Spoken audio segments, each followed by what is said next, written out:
Shalom, kita sering mendengar bahwa pengertian gerakan Pentakosta ketiga adalah gerakan yang menyebar dari timur ke barat. Benarkah demikian? Sebenarnya pengertian ini lahir dari suatu konsep Alkitab yang diucapkan oleh Tuhan Yesus sendiri.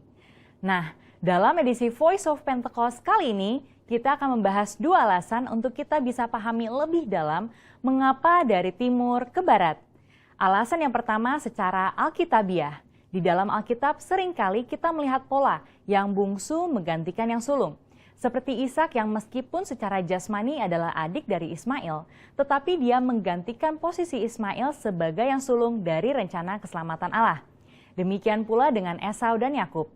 Di dalam Matius 19 ayat 30 dikatakan bahwa yang terdahulu menjadi yang terakhir, dan yang terakhir menjadi yang terdahulu. Ayat ini berbicara mengenai bangsa Yahudi sebagai yang pertama diberikan keselamatan, namun karena kekerasan hati sebagian besar dari mereka, maka keselamatan diberikan kepada bangsa-bangsa lain terlebih dahulu. Karena itulah penyebaran Injil dari perjalanan Paulus yang dituntun oleh Roh Kudus ialah mulai ke arah barat, seperti di Kisah Para Rasul 16, sesuai dengan sejarah gereja secara historik.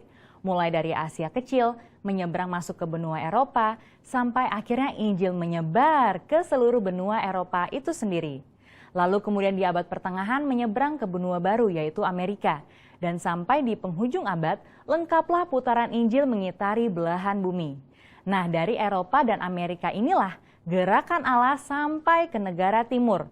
Maka sekarang Pentakosta ketiga akan membawa lawatan Tuhan dimulai dari negara-negara timur, termasuk Indonesia, menuju ke barat dan pada akhirnya kembali ke Yerusalem.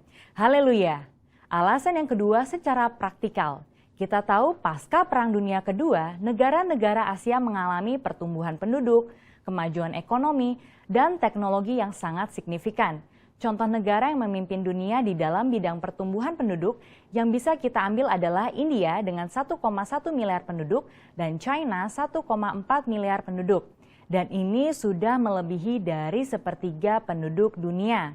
Mereka tidak hanya mulai mendapatkan kemerdekaan secara politik, tetapi terjadinya suatu musim baru di dalam sejarah penyebaran Injil di belahan bumi timur. Berawal dari negara barat mengirimkan misionaris-misionarisnya ke negara Asia, seperti Korea Selatan, China, Vietnam, dan Indonesia. Dan mulailah pertumbuhan gereja di negara itu sendiri. Dan hal ini menyebabkan kekristenan di negara timur berkembang dengan luar biasa. Bahkan hari-hari ini justru dari negara-negara timurlah yang mengirim misionarisnya ke barat untuk membawa kehidupan kepada kekristenan yang telah mati di sana. Di dalam kitab Yunus 4 ayat 10-11 dikatakan bahwa Allah sangat mempedulikan nasib kota Niniwe yang berjumlah lebih dari 120.000 orang. Benua Asia sudah mencakup 60% penduduk dunia, sekaligus 60% kekuatan ekonomi dunia. Prinsip yang sama juga berlaku, bagaimana mungkin Tuhan tidak peduli pada keselamatan 60% penduduk dunia. Di dalam Yohanes 2, kita melihat perumpamaan Tuhan Yesus dalam mengubah air menjadi anggur. Di dalam peristiwa itu, kita tahu pemimpin pesta mengatakan bahwa Tuhan menyimpan anggur yang terbaik sampai ke akhir pesta. Inilah juga yang akan terjadi pada akhir zaman. Allah menyiapkan kegerakan rohnya yang terbesar dan terakhir dimulai dari benua timur. Secara spesifik dari Indonesia, gerakan ini akan mempengaruhi negara-negara besar di Asia Timur dan akan bergerak ke barat dan akan diselesaikan di pintu gerbang Yerusalem.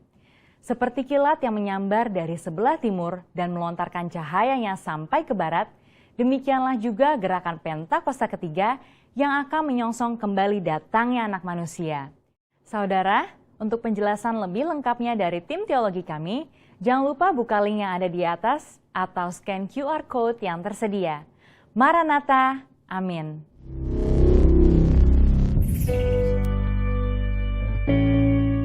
Dalam lindungan Allah, orang yang duduk dalam lindungan yang maha tinggi dan bermalam dalam naungan yang maha kuasa akan berkata kepada Tuhan, tempat perlindunganku dan kubu pertananku, Allahku yang kupercayai. Sungguh, dialah yang akan melepaskan engkau dari jerat penangkap Guru, dari penyakit sampar yang busuk. Dengan kepaknya ia akan menduduki engkau, di bawah sayapnya engkau akan berlindung. Kesetiaannya ialah perisai dan pagar tembok. Engkau tak usah takut terhadap kedahsyatan malam, terhadap panah yang terbang di waktu siang, terhadap penyakit sampar yang berjalan di dalam gelap, terhadap penyakit penular yang mengamuk di waktu petang. Walau 1000 orang kebal di sisimu dan 10.000 di sebelah kananmu, tetapi itu tidak akan menimpamu. Engkau hanya menontonnya dengan matamu sendiri dan melihat pembalasan terhadap orang-orang fasik. Sebab Tuhan ialah tempat perlindunganmu, yang Maha Tinggi telah kau buat tempat perteduhanmu. Malapetaka tidak akan menimpa kamu, dan tulah tidak akan mendekat kepada kemahmu. Sebab malaikat-malaikatnya akan diperintahkannya kepadamu untuk menjaga engkau di segala jalan. Mereka akan menatang engkau di atas tangannya, supaya kakimu jangan terantuk kepada batu. Singa dan ular tedung akan kau langkahi. Engkau akan menginjak anak singa dan ular naga. Sungguh hatinya melekat kepadaku, maka aku akan meluputkannya. Aku akan membentenginya sebab ia mengenal namaku. Bila ia berseru padaku, aku akan menjawab. Aku akan menyertai dia dalam kesesatan. Aku akan meluputkannya dan memuliakannya. Dengan panjang umur akan kukenyangkan dia, dan akan kuperlihatkan kepadanya keselamatan daripadaku. Amin. Shalom Bapak Ibu yang ada di rumah, kita bersyukur buat hari yang indah ini. Firman Tuhan dalam kitab Mazmur berkata bahwa kita semuanya yang rindu akan hadiratnya, kita akan dikenyangkan dengan segala yang baik yang ada di dalam bait kudusnya.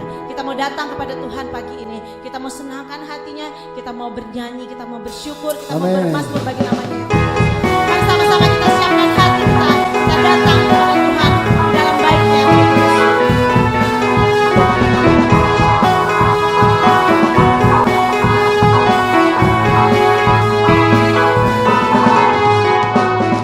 Datanglah ke baitnya dengan hati bersyukur, ke dalam pelatarannya dengan hati bersuka rasa. Dan lihatlah betapa baiknya Tuhan bagi merindukannya. Akan bersorak-sorai, akan bersorak-sorai.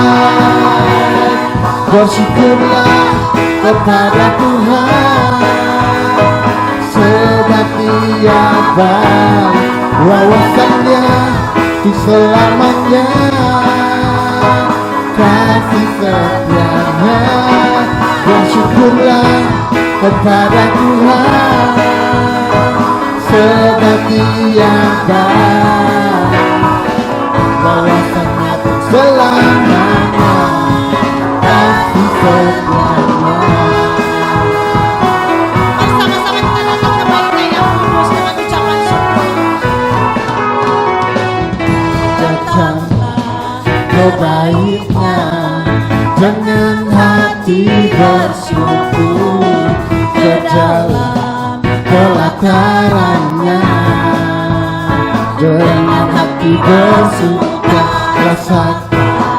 Dan lihatlah betapa baiknya Tuhan bagi yang merindukannya.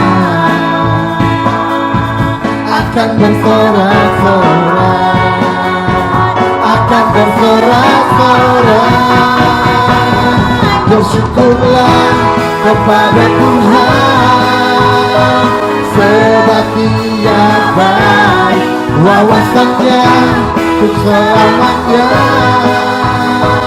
kasih setianya.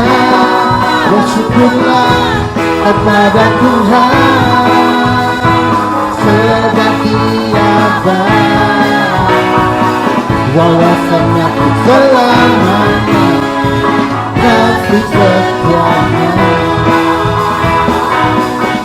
Bersyukurlah kepada Tuhan,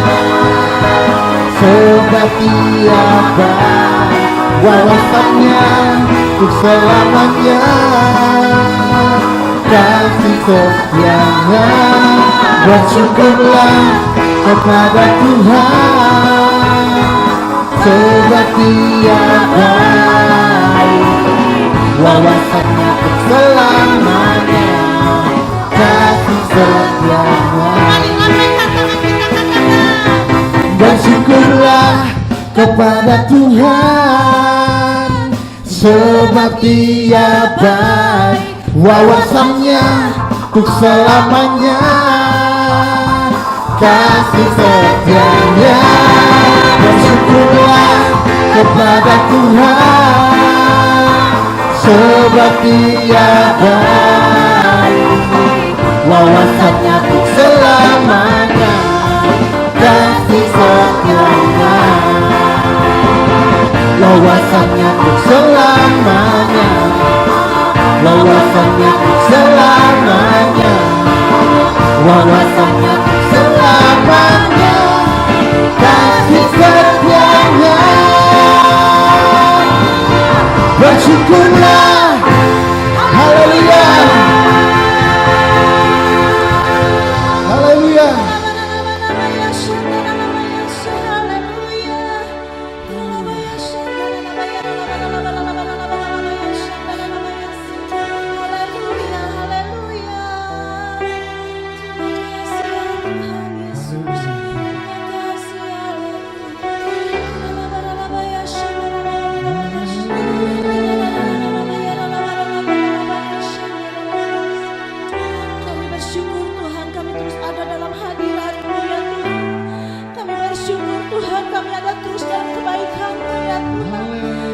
Bersyukur Tuhan, pada pagi hari ini kami bersama-sama dengan keluarga kami di rumah-rumah kami Tuhan.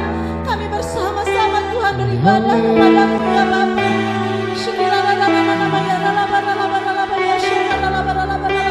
Kami mau siapkan hati kami lebih lagi untuk menyembah kepada-Mu. Mari Bapak Ibu yang ada di rumah, siapkan hati kita datang kepada Tuhan lebih lagi.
Rindu mendengar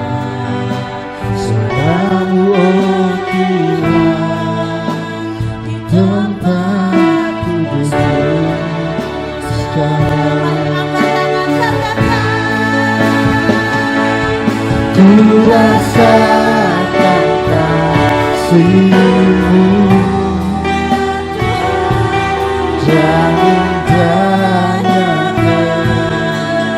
keputusan-Mu, penuhi dengan kasih-Mu, diam di hadirat-Mu, ku mengangkat tanganku dan ku bersyukur menyembah-Mu, penuhi dengan kasih-Mu, diam di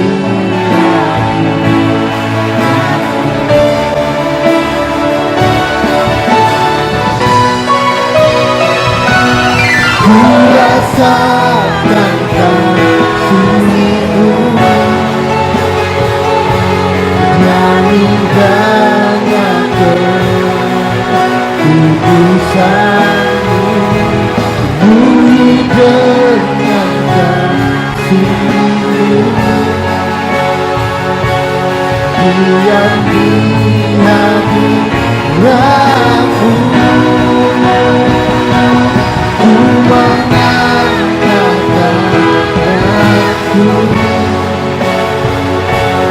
dan ku bersyukur menyembah-Mu, penuhi dengan kasih-Mu, diam di hadirat-Mu, ku rasakan kasih-Mu dan indahnya keputusan-Mu, penuhi dengan kasih-Mu, diam di hadirat-Mu, ku mengangkat tanganku dan ku bersyukur menyembah-Mu, penuhi dengan kasih-Mu, diam di hadirat-Mu.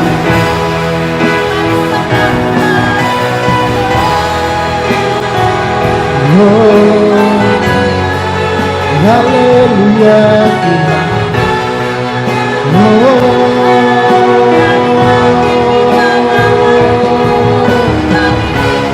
Haleluya Tuhan.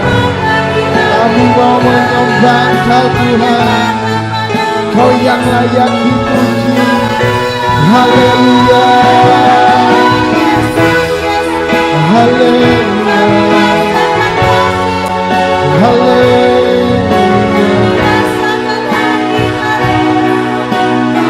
haleluya, haleluya.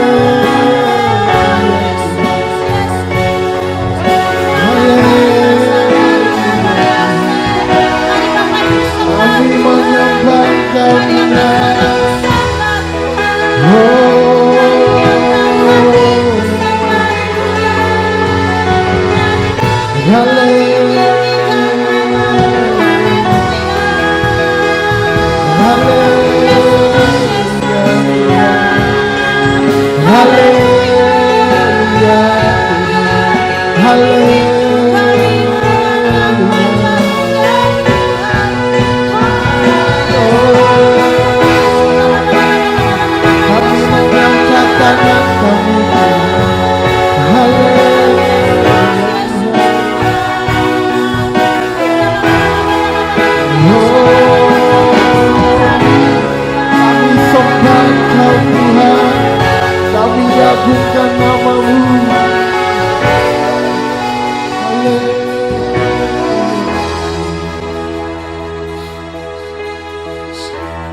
Shalom Bapak Ibu sekalian, kita berjumpa kembali di dalam ibadah di bulan Oktober di tahun 2021 ini.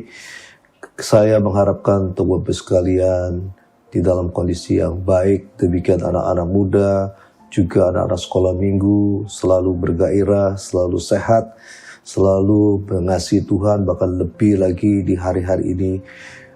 Dan saudara boleh dipakai oleh Tuhan lebih lagi untuk menjalankan apa yang Tuhan mau kita jalankan, kita lakukan hari-hari ini di dalam era Pentakosta ketiga. Nah, sebelum kita mendengar kebenaran firman Tuhan, mari saya ajak Bapak Ibu untuk kita berdoa bersama-sama. Kami mengucapkan syukur, terima kasih Tuhan atas kasih, atas berkat-Mu yang melimpah. Kalau kami boleh ada pada hari ini, karena semua karena kebaikan, karena kasih Tuhan. Biar Tuhan berbicara bagi setiap kami, urapi hamba-Mu yang tidak ada apa-apa ini Tuhan, mampukan hamba-Mu itu bisa menyampaikan kebenaran firman-Mu, dan bungkus setiap kami dengan darah-Mu kudus, demikian juga untuk setiap anggota keluarga kami yang ada di rumah dimanapun mereka berada, Tuhan lindungi. Dan saat ini dengan otoritas daripada Tuhan Yesus Kristus, kami mematahkan setiap siasat manusia dalam nama Yesus, kami merubuhkan setiap kubu-kubu yang didirikan oleh keangkuhan manusia untuk menghalangi pengenalan akan Allah. Saat ini kami rubuhkan dalam nama Yesus, dan kami mau tahu segala pikiran, dan kami mau taklukkan di bawah kaki-Mu Tuhan. Biar Roh Kudus yang berkuasa berdaulat sepenuhnya atas pikir hati kami. Biar nama Tuhan Yesus boleh dipermuliakan, ditinggikan. Dalam nama Yesus kami berdoa. Haleluya. Amin. Nah, Bapak sekalian, kita di bulan Oktober ini ada satu tema yang artinya perlu kita simak baik-baik, bagaimana kita harus memberikan rasa hormat, honor to God. Nah, Bapak sekalian, jadi saya kagum dengan budaya di Jepang. Selain mereka itu bersih, kebersihan, kedisiplinan, tapi juga ada hal yang kita lihat bagaimana mereka itu mempunyai budaya yang dikatakan ojiki, bagaimana mereka memberi hormat. Ada satu budaya memberi hormat kepada lawan bicara, kepada orang yang lebih tua, atau juga pemimpin mereka, ya, bagaimana mereka sampai membukakan diri. Dan juga kalau kita lihat di Burma, bagaimana anak-anak itu diajarkan kalau memberikan sesuatu kepada orang tua mereka atau orang-orang yang lebih tua, mereka harus memberikan sesuatu itu, barang itu dengan dua tangan. Tidak boleh dengan satu tangan. Dan kita melihat juga satu budaya juga yang sangat baik di kalangan orang-orang suku Jawa, bagaimana mereka biasanya pada hari tertentu mereka sungkem sujud di hadapan orang tua mereka.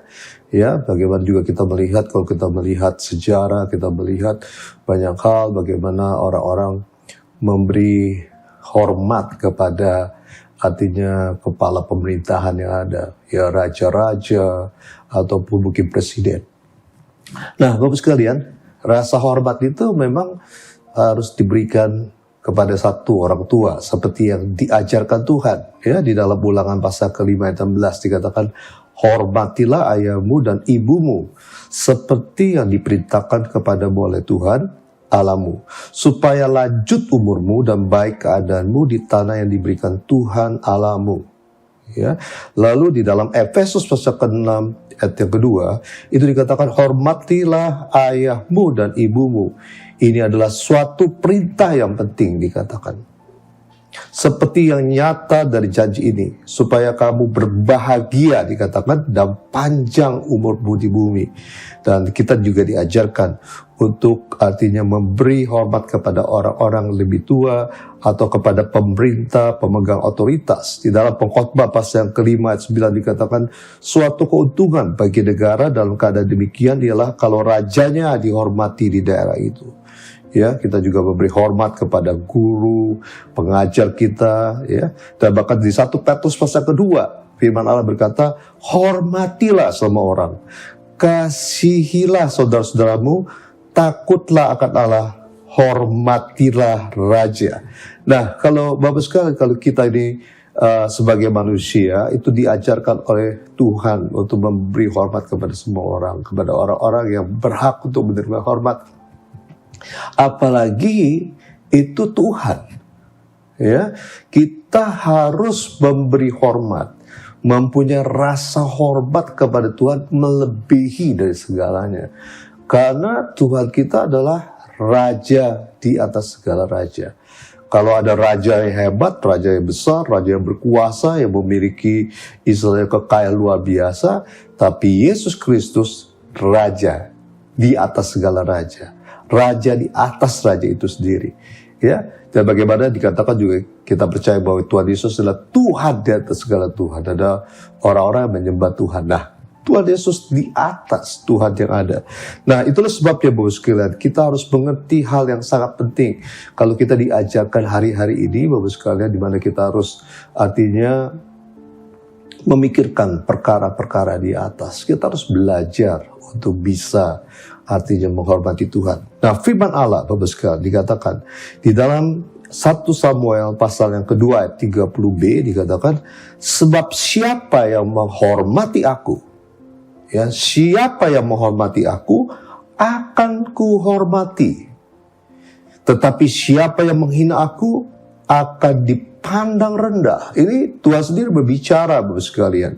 Ya, waktu itu memang Tuhan berpesan kepada artinya Imam Eli Bapak sekalian. Ya, Tuhan mengingatkan, sebab siapa yang menghormati aku akan kuhormati. Tetapi siapa yang menghina aku akan dipandang rendah. Ulangan pasal ke-32 ayat ketiga dikatakan, sebab nama Tuhan akan kuserukan, berilah hormat kepada Allah kita. Jadi sekalian ada perintah Tuhan untuk kita ini menghormati Tuhan, memiliki rasa hormat kepada Tuhan sungguh-sungguh. Karena apa? Karena ini penting. Nah, sekali di dalam Alkitab kita melihat ini, saya tidak menakut-nakuti, tapi ini dicatat Bapak sekalian bagaimana banyak orang-orang yang tidak menghormati Allah mengalami kejadian yang tidak baik di dalam hidup mereka.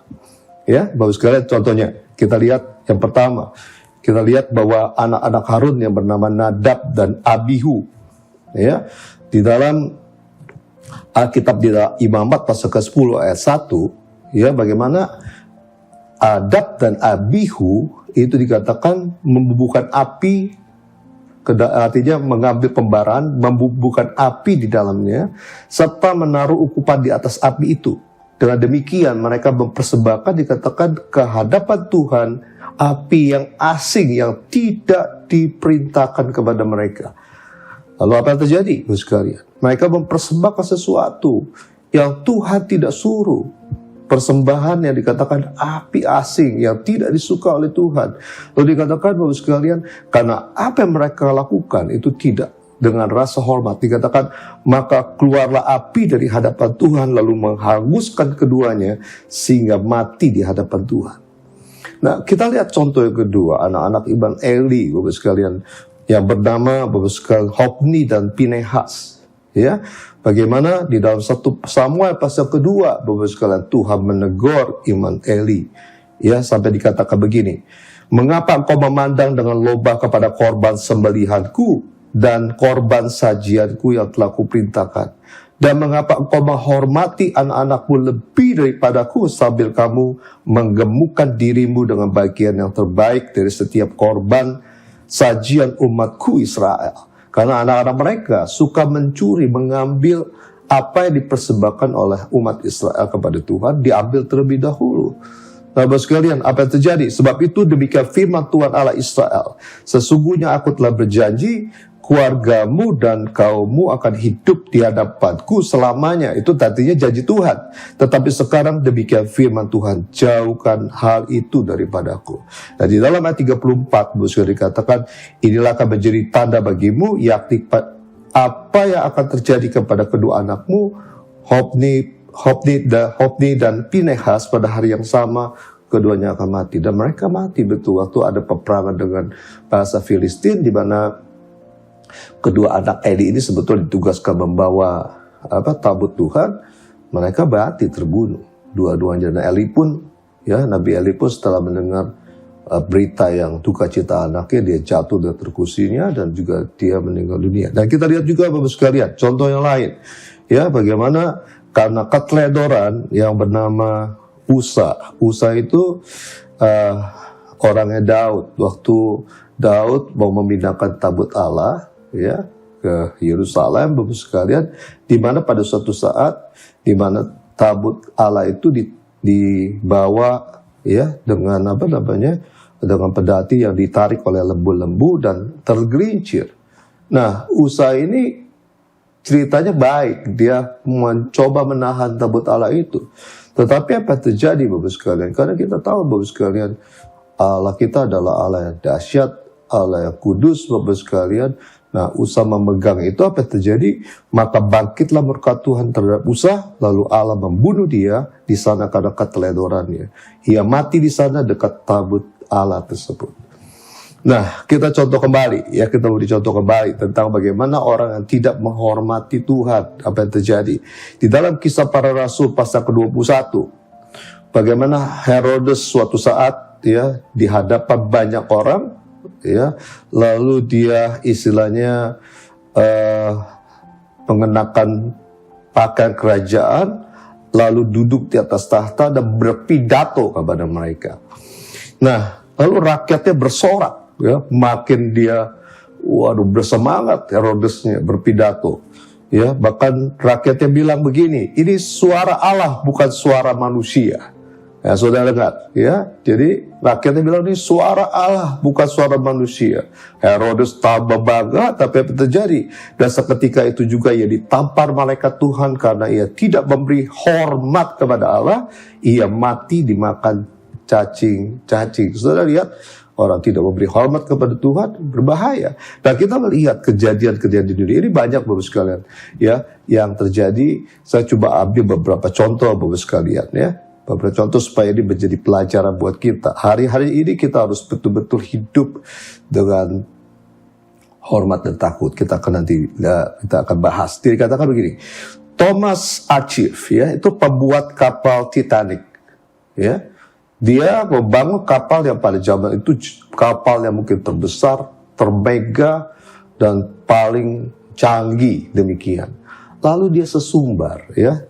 Thomas ini sesumbar bahwa kapal ini tidak akan pernah tenggelam, ya, tidak akan pernah tenggelam oleh Tuhan sekalipun. Dia umbar itu, dia mengungkapkan sesuatu. Dan kita tahu apa yang terjadi Bapak sekalian waktu pelayaran Titanic yang perdana. Titanic tersebut menabrak batu es, gunung es, dan kapal itu terbelah. Ya, kita lagi lihat contoh yang lain. Bon Scott namanya, musisi, ya, tahun 70-an, vokalis AC/DC, ya, grup musiknya. Ada lirik yang menghina Tuhan. Ya, jadi menghina Tuhan, ada lirik yang mengatakan, jangan hentikan aku sedang asik berjalan ke neraka. Nah, apa terjadi Bapak sekalian? Tiba-tiba dia mati karena satu penyebab yang mungkin sangat simpel, sangat sederhana. Dia tersedak muntahan dia sendiri. Ya, jadi dia gak bisa napas, dia mati Bapak sekalian. Lalu apa yang terjadi dengan kasus artis asal Brasil? Ya, lalu dia sedang memanggung, dia isap cerutu Bapak sekalian, lalu menghembuskan asap ke atas. Lalu dikatakan, dia bilang begini, asap ke atas, lalu dia bilang, ini untukmu Tuhan. Ya, menghina Tuhan. Apa yang terjadi? Usia 32 tahun dia meninggal karena kanker paru-paru. Nah, ada lagi yang bernama Tancredo Neves, itu presiden Brasil yang meninggal tepat sebelum pelantikan. Nah, apa terjadi dengan Tancredo ini Bapak sekalian? Dia sesumbar, dia bilang gini, kalau aku mendapat suara, ya, suara lebih dari 500.000 saja, ya, maka dia akan menjadi presiden dan tidak ada satupun yang bisa menghalangi dia, termasuk Tuhan. Apa yang terjadi? Ya, memang dia terpilih, tapi sebelum dilantik, dia meninggal dunia. Itulah akibat daripada orang-orang yang tidak menghormati Tuhan dalam hidupnya.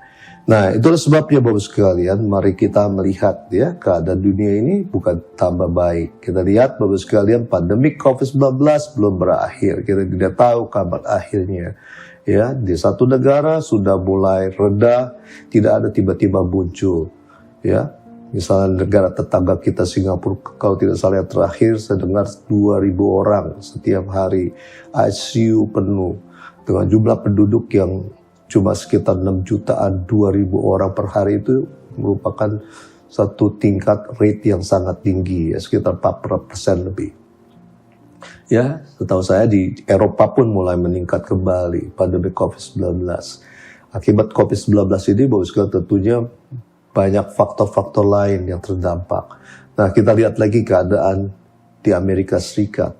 Itu orang mengkhawatirkan tentang kemampuan Amerika Serikat untuk membayar hutang-hutangnya yang akan jatuh tempo nanti, kalau tidak salah tanggal 18 Oktober nanti.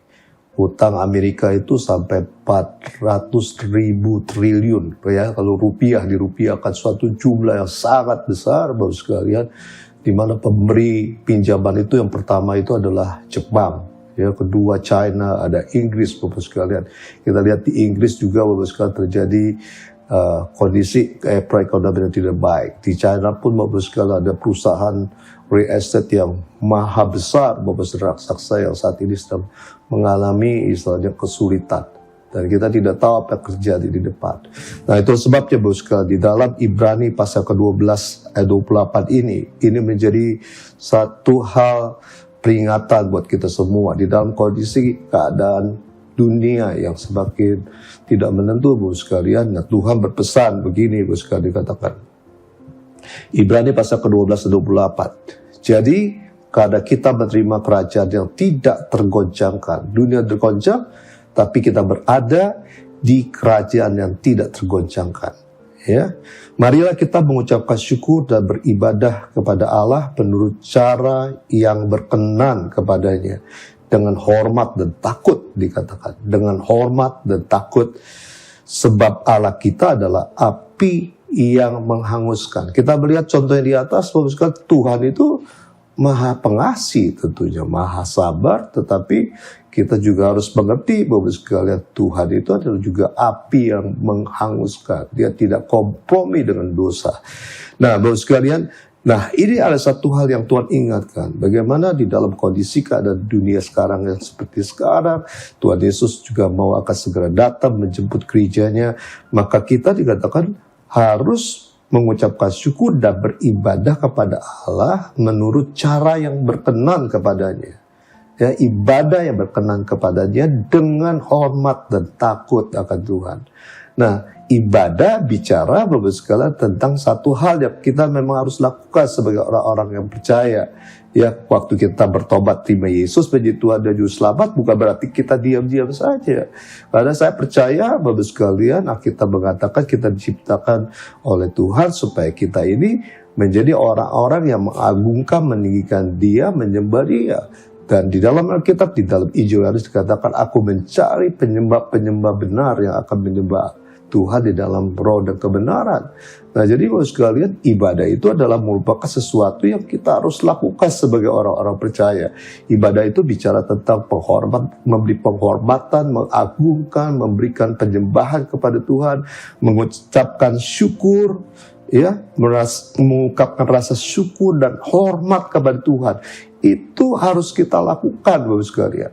Tentunya dengan cara yang berkenan, cara yang diterima oleh Tuhan, yang disukakan oleh Tuhan. Ya, karena ini sangat penting, Bapak sekalian. Nah, kita lihat di dalam 1 Timotius pasal 4 ayat 8, ya, mengenai ibadah ini. Dikatakan latihan badani terbatas gunanya, tetapi ibadah itu berguna, dikatakan, dalam segala hal, karena mengandung janji baik untuk hidup ini maupun untuk hidup yang akan datang. Saudara dengar, Bapak sekalian, jadi betapa pentingnya ibadah itu, dikatakan berguna dalam segala hal, mengandung janji baik untuk hidup ini, hidup kita di dunia ini, ataupun hidup nanti. Nah, karena apa, Bapak sekalian? Nah, ini yang kita harus mengerti, Bapak sekalian. Saudara lihat, waktu bangsa Israel dibawa oleh Tuhan keluar dari Mesir, bukan hanya artinya bangsa Israel ditempatkan di tempat yang nyaman, yang penuh susu madunya, Bapak sekalian, yang berkelimpahan segala sesuatunya, tetapi ada maksud Tuhan supaya bangsa Israel itu beribadah kepada Tuhan, seperti yang dikatakan di dalam Keluaran pasal ke-3 12. Ya, dikatakan lalu firman-Nya, bukankah aku akan menyertai kau. Ini Tuhan bicara sama Musa. Waktu Musa artinya ditugaskan oleh Tuhan membawa bangsa Israel keluar. Inilah tanda bagimu bahwa aku yang mengutus engkau. Apabila engkau telah membawa bangsa ini keluar dari Mesir, dikatakan, maka kamu akan beribadah kepada Allah di gunung ini. Jadi ada tujuan Tuhan. Ya, orang Mesir terperangkap, Bapak sekalian mungkin tidak pernah ibadah lagi kepada Tuhan, mereka menyembah ilah-ilah yang lain, mereka dibebaskan dari Mesir, mau dibawa ke tempat yang namanya yang luar biasa, tanah perjanjian, untuk mereka itu bisa beribadah dengan Tuhan. Nah, Bapak sekalian, jadi juga di dalam Ibrani pasal ke-10 ayat 25 ya, Ibrani pasal 10 ayat 25, firman Tuhan ini mengingatkan kita, dikatakan janganlah kita menjauhkan diri dari pertemuan-pertemuan ibadah kita seperti yang dibiasakan oleh beberapa orang, tetapi marilah kita saling menasihati dan semakin giat melakukannya menjelang hari Tuhan yang mendekat. Jadi menjelang hari Tuhan yang mendekat, Tuhan Yesus mau datang kedua kali menjemput gerejanya. Apa yang kita harus lakukan? Ibadah itu perlu ditingkatkan, justru ibadah pribadi, ibadah secara korporat bersama-sama. Jangan sampai kita ini meninggalkan ibadah, tetapi tentunya ibadah yang dikenal oleh Tuhan dengan penuh rasa hormat dan takut. Ya sekalian. Nah, satu hal yang kita perlu ingat, nanti kegiatan di surga, Bapak sekalian, apa yang kita lakukan? Tidak ada lain kecuali kita beribadah kepada Tuhan, memuji menyembah Tuhan. Seperti yang digambarkan di dalam Wahyu pasal keempat dan pasal keempat ayat ke-8, di mana 4 makhluk-makhluk itu dikatakan mereka siang dan malam itu bicara, dikatakan kudus, kuduslah, ya berseru, kudus, kuduslah Tuhan Allah yang Maha Kuasa, yang sudah ada dan yang sudah ada dan yang ada dan yang akan datang. Ya, itu yang dilakukan oleh makhluk-makhluk yang artinya mengelilingi tata Tuhan. Bahkan dikatakan, dan setiap kali makhluk-makhluk itu mempersembahkan pujian-pujian dan hormat dan ucapan syukur kepada Dia yang duduk di atas tahta itu, yang hidup selama-lamanya. Lalu dikatakan, maka tersungkurlah ke-24 tua-tua di hadapan Dia yang duduk di atas tahta itu, dan mereka menyembah Dia yang hidup sampai selama-lamanya, dan mereka melemparkan mahkotanya di hadapan tahta itu sambil berkata, ya Tuhan dan Allah kami, Engkau layak menerima puji-pujian dan hormat, dikatakan, dan kuasa, sebab Engkau telah menciptakan segala sesuatu, dan oleh karena kehendak-Mu semuanya itu ada dan diciptakan. Jadi di surga sendiri, Bapak sekalian, itu akan dipenuhi dengan ibadah memuji menyembah Tuhan setiap hari. Kalau kita tidak membiasakan diri, Bapak sekalian, waktu kita diam di muka bumi ini, lalu waktu kita masuk surga kita bosan, Bapak sekalian, lalu pergi kemana, Bapak sekalian? Bukankah nanti perginya ke tempat yang mengerikan, Bapak sekalian? Ya. Nah, itulah sebabnya, Bapak sekalian, kita harus mengerti ibadah adalah sesuatu yang diperintahkan Tuhan. Jangan sampai kita tidak ibadah, tetapi ibadah tentunya dengan cara yang berkenan, dengan rasa hormat dan takut akan Tuhan. Nah, Bapak sekalian, itulah sebabnya, Bapak sekalian, mari kita lihat, Bapak sekalian, hormat dan takut akan Tuhan, ibadah yang dikenal, itu penting. Ibadahnya harus, tapi yang dikenal, ya, dikenal, diterima oleh Tuhan. Biar kita ini seperti hamba mempersembahkan sesuatu yang dikenal oleh Tuhan, bukan seperti kain, ya. Nah, Bapak sekalian, ya, hal yang kedua yang kita harus ingat, Bapak sekalian, tentang bagaimana memberi rasa hormat ini di dalam ibadah.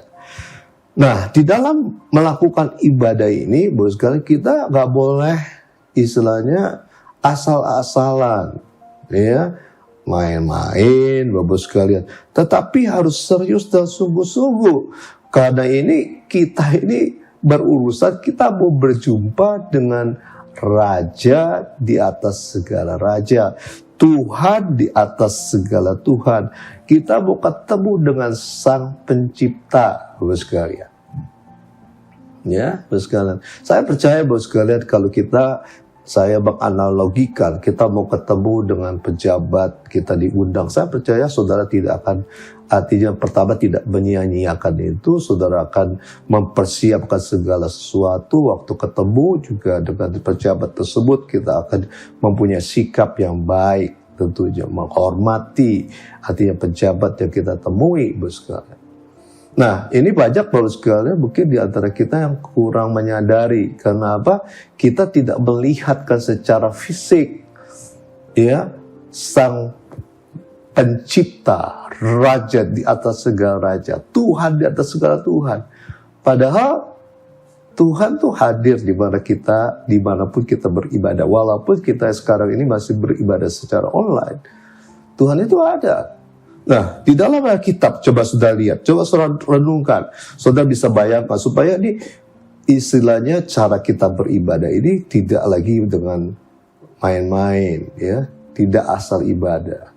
Nah, di dalam Matius pasal ke-18 ayat 20, jadi dikatakan begini, sebab di mana 2 atau 3 orang berkumpul dalam namaku, di situ aku ada di tengah-tengah mereka.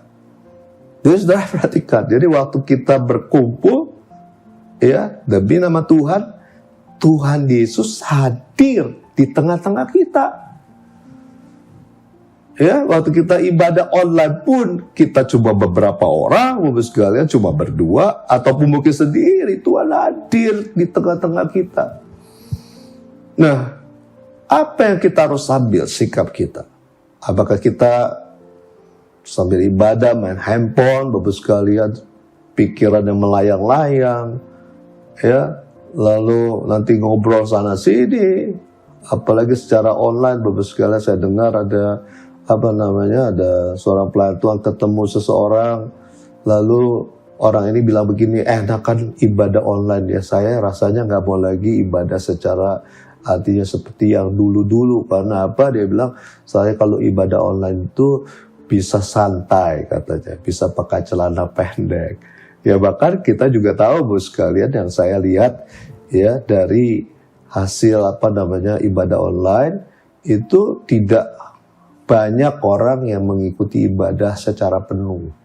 Saya nggak tahu sebabnya apa, pindah channel atau dipercepat, atau mungkin ibadahnya pas di tengah-tengah, ya, tidak suka pengumuman, tidak suka pujian, langsung firman, atau coba pujian habis itu meninggalkan ibadah. Jangan Bapak sekalian. Nah, saya mau saksikan begini Bapak sekalian. Saya ingat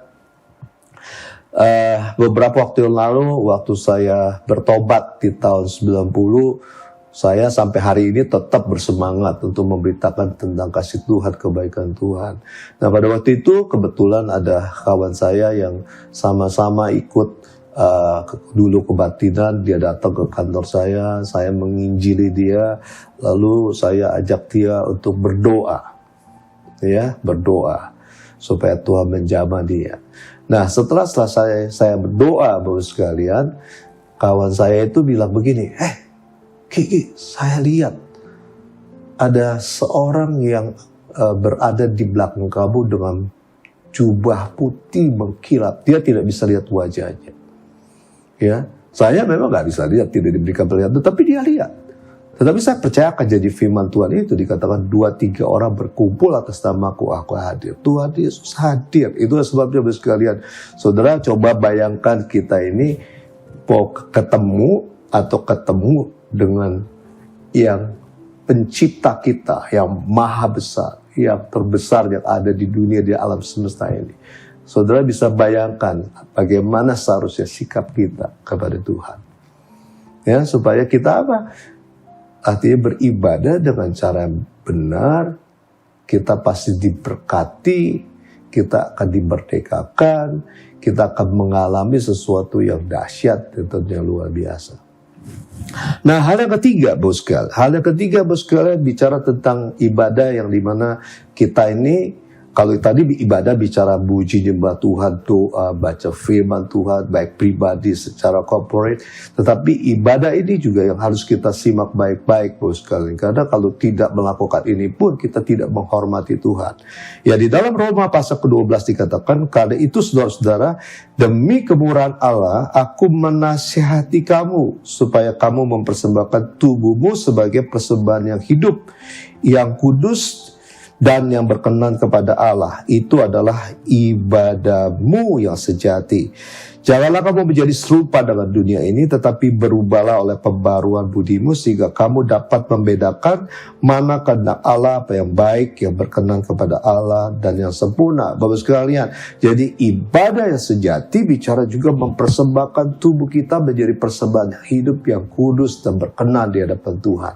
Karena tidak cukup kita aja datang ke gereja ataupun secara online kita memuji menyembah Tuhan, tapi kehidupan kita semeraut, hidup kita asal-asalan, hidup kita melakukan segala sesuatu yang seperti orang dunia lakukan. Nah, Bapak sekalian, kalau kita melakukan demikian, itu bukan menghormati Tuhan. Kenapa, Bapak sekalian? Kalau saudara kita melihat di dalam perjanjian lama, bagaimana yang para iman atau orang Israel waktu mempersembahkan korban kepada Tuhan itu dengan korban yang tanpa cacat celah. Nah, saya ambil dari salah satu, Bapak sekalian, di dalam Imamat 1 ini dikatakan, ya, berbicara kepada orang Israel dan katakan kepada mereka, apabila seseorang di antaramu hendak mempersembahkan persembahan kepada Tuhan, haruslah persembahanmu yang kamu persembahkan itu dari ternak, yakni dari lembu, sapi, dari kambing domba. Jikalau persembahan itu merupakan korban bakaran dari lembu, haruslah ia mempersembahkan seekor jantan yang tidak bercela, tidak bercela. Artinya, ya kita tidak mempersembahkan korban seperti itu lagi. Yang kita persembahkan adalah tubuh kita, harus tidak bercela. Artinya persembahan tubuh kita menjadi persembahan yang hidup, yang kudus dan berkenan di hadapan Allah. Ya, perilaku kita, tindakan kita itu artinya yang baik, yang sesuai dengan firman Tuhan, itu tandanya, ya, kalau kita betul-betul mengikuti kebenaran firman Tuhan, kita menghormati Dia, kita mempersembahkan yang dikenal oleh Tuhan. Dan di dalam Mazmur 24 ayat yang ketiga, saudara lihat dulu sekali, bagaimana kita bisa datang kepada Tuhan kalau kita tidak memenuhi persyaratan ini. Dikatakan, siapakah yang boleh naik ke atas gunung Tuhan? Siapakah yang boleh berdiri di tempatnya yang kudus? Ayat yang keempat dikatakan, orang yang bersih tangannya dan murni hatinya, yang tidak menyerahkan dirinya kepada penipuan, dan yang tidak bersumpah palsu. Artinya orang-orang yang hidupnya benar, hidupnya kudus, hidupnya berpadanan dengan kebenaran firman Tuhan, itu orang yang layak untuk ketemu dengan Tuhan. Nah, itulah jemaat yang setiap kita jemaat pelayan Tuhan harus mempunyai pengertian yang benar hari-hari ini, di mana kita harus mempersembahkan tubuh kita menjadi persembahan hidup yang kudus dan berkenan di hadapan Tuhan. Ya, tanpa cacat celah. Tuhan mengingatkan kita harus memelihara tubuh, jiwa, dan roh kita ini sempurna tanpa cacat celah menjelang kedatangan Tuhan. Karena hanya orang-orang yang dikenal oleh Tuhan yang nanti diangkat oleh Tuhan. Ya, hari-hari ini kita harus betul-betul, ya, artinya betul-betul sungguh-sungguh serius untuk membangun kehidupan kita yang dikenal oleh Tuhan. Nah, Bapak sekalian, ada satu hal yang saya mau ingatkan, Bapak sekalian, kita perlu tentunya pertolongan Roh Kudus. Di dalam era Pentakosta ini, Roh Kudus dicurahkan secara dahsyat, secara luar biasa. Kemampuan kita untuk mau menghormati Tuhan terbatas tentunya. Ya, kekuatan kita terbatas. Kita perlu penolong.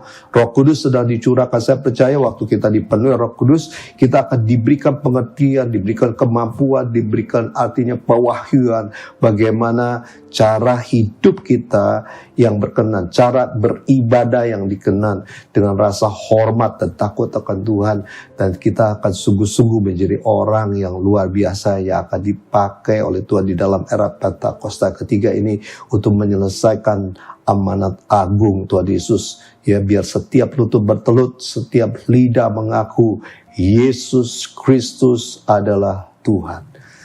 Nah, Mari Bapak sekalian, saya mau ajak Bapak sekalian kita untuk berdoa bersama-sama sebelum kita masuk perjamuan kudus. Irabashika tatara labashika tatara bashina rabashika tatala mashina labashika tatala malabalaba. Hamba-Mu sudah menyampaikan kebenaran firman-Mu Tuhan, untuk mengingatkan setiap kami untuk memiliki rasa hormat yang sungguh-sungguh kepada Engkau Tuhan. Biar Tuhan Yesus kami boleh Tuhan hari-hari menjalankan kehidupan kami beribadah dengan cara yang berkenan dengan penuh rasa hormat dan takut akan Engkau Tuhan.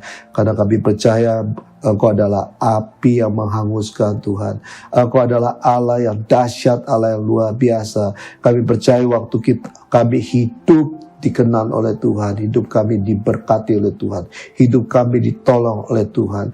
Yang sakit pun disembuhkan, yang lemah akan dikuatkan. Persoalan apapun yang kami hadapi, Tuhan akan sanggup memulihkan kami Tuhan.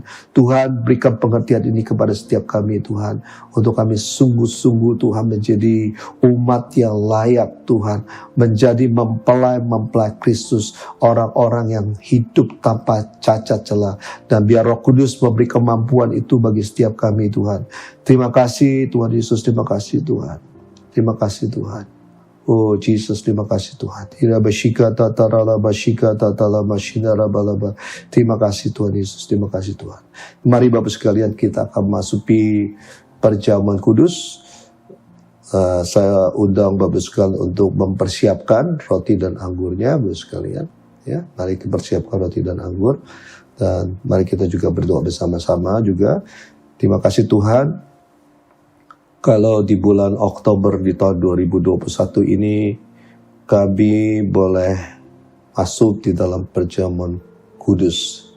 Tuhan Yesus, biar Tuhan menuntun kami Tuhan. Biar Tuhan mengingatkan kami, siapakah kami ini Tuhan. Kami adalah orang-orang berdosa sebelum kami bertobat menerima Engkau menjadi Tuhan Yesus, menjadi Tuhan dan Juru Selamat kami. Dan kami tahu upah dosa adalah maut, tetapi Tuhan Yesus rela untuk datang ke dunia ini, rela menderita, rela disiksa, bahkan rela mati di kayu salib untuk menanggung dosa-dosa kami, sehingga kami yang harusnya masuk ke dalam neraka, kematian yang kekal, kami beroleh hidup yang kekal bersama dengan Tuhan. Terima kasih Tuhan Yesus, terima kasih Tuhan. Dan mari Bapak sekalian, juga sebelum kita memasuki perjamuan kudus ini, mari kita melihat keadaan kita masing-masing. Kalau ada dosa, ada kesalahan yang kita lakukan, Bapak sekalian, mari kita datang ke hadapan Tuhan. Kita minta ampun sama Tuhan, supaya Tuhan melayakkan setiap kita untuk masuk di dalam perjamuan kudus ini. Irabashika tatara bashika tatala mashinda rabashika tarala bashika tatala mashinda rabashika tatara bashika taralaba irabashika tatabashika tatala bashika tatara mashinda ralaba irabashika tatara bashika tatala bashika tarala mashinda ralabashika tatala bashinda rabashika taralaba.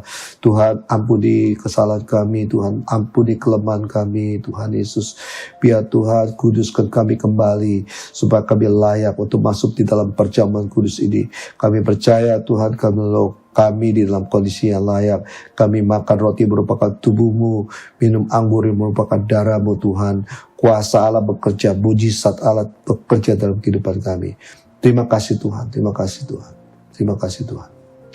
Sebab apa yang telah kuteruskan kepadamu telah aku terima dari Tuhan, yaitu bahwa Tuhan Yesus pada malam waktu ia diserahkan mengambil roti. Mari jemaat yang dikasihi Tuhan, kita angkat roti di tangan kanan kita tinggi-tinggi, dan sesudah itu ia mengucapkan syukur atasnya. Ia memecahkan dan berkata, inilah tubuhku yang diserahkan bagi kamu, perbuatlah ini menjadi peringatan akan aku. Jemaat yang dikasihi Tuhan, bukankah roti yang kita pecah-pecahkan adalah persekutuan dengan tubuh Kristus? Mari kita makan dalam nama Yesus.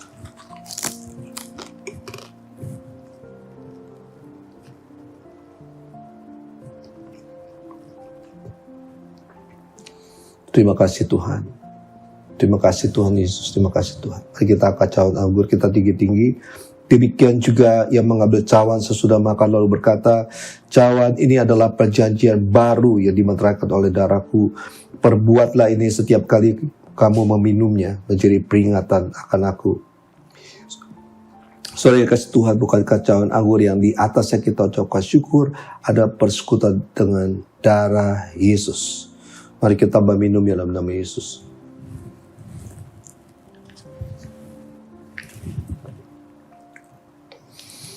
Mari setiap kita mengucapkan syukur, terima kasih kepada Tuhan. Jangan ada yang berdiam diri, tetapi setiap kita mari sama-sama kita berterima kasih kepada Tuhan.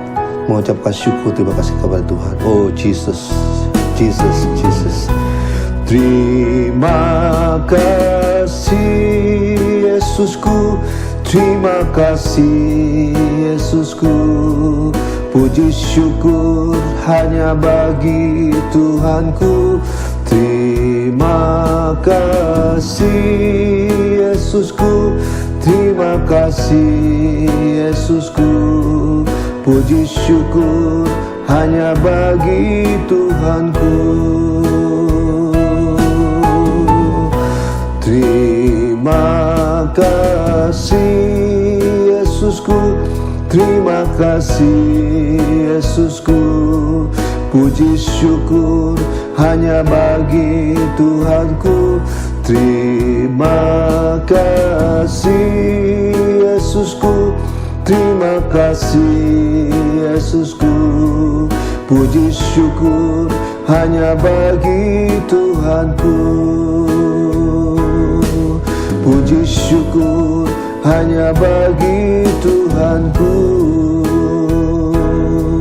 Puji syukur hanya bagi Tuhanku. Terima kasih Tuhan. Terima kasih Tuhan Yesus. Berkati Tuhan jemaat-Mu Tuhan. Berkati pelayan-pelayan-Mu dimanapun mereka berada Tuhan. Berkati lindungi mereka Tuhan. Jauhkan dari COVID-19. Sembuhkan yang sakit Tuhan. Sembuhkan yang sakit Tuhan. Pulihkan Tuhan. Yang lemah Tuhan. Yang lemah dikuatkan kembali oleh Tuhan. Yang putus pengharapan diberikan pengharapan yang baru oleh Tuhan. Berkati anak-anak yang sekolah, berkati anak-anak yang kuliah, semuanya diberkati Tuhan. Persatukan kami Tuhan dengan tali kasih-Mu Tuhan, terutama keluarga-keluarga, sehingga mereka menjadi keluarga yang kuat, keluarga harmonis, keluarga yang berbahagia. Kami percaya Tuhan Yesus, walaupun dunia bergoncang, waktu kami berada di dalam kerajaan yang tidak tergoncangkan, kami akan terus dilindungi, kami terus diberkati, kami terus sehat, kami terus diberkati oleh Tuhan dan terus dipakai oleh Tuhan di akhir zaman ini. Terima kasih Tuhan Yesus, terima kasih Tuhan Yesus, terima kasih Tuhan. Dalam nama Yesus semua berdoa. Teman-teman Bapak sekalian, kita angkat tangan di hadapan Tuhan. Kekasih Tuhan Yesus Kristus saat ini, terimalah damai, sejahtera, sukacita, kebahagiaan, kesembuhan, pemulihan, berkat yang berlimpah-limpah daripada Bapa di surga melalui Putra yang tunggal, Yesus Kristus Tuhan, dan melalui persekutuan manis dengan Roh Kudus menyertai saudara sekalian, mulai hari ini sampai Tuhan Yesus Kristus datang untuk kedua kalinya, bahkan sampai selama-lamanya. Yang percaya, mari kita katakan sama-sama, amin. Selamat hari Minggu, Tuhan Yesus memberkati.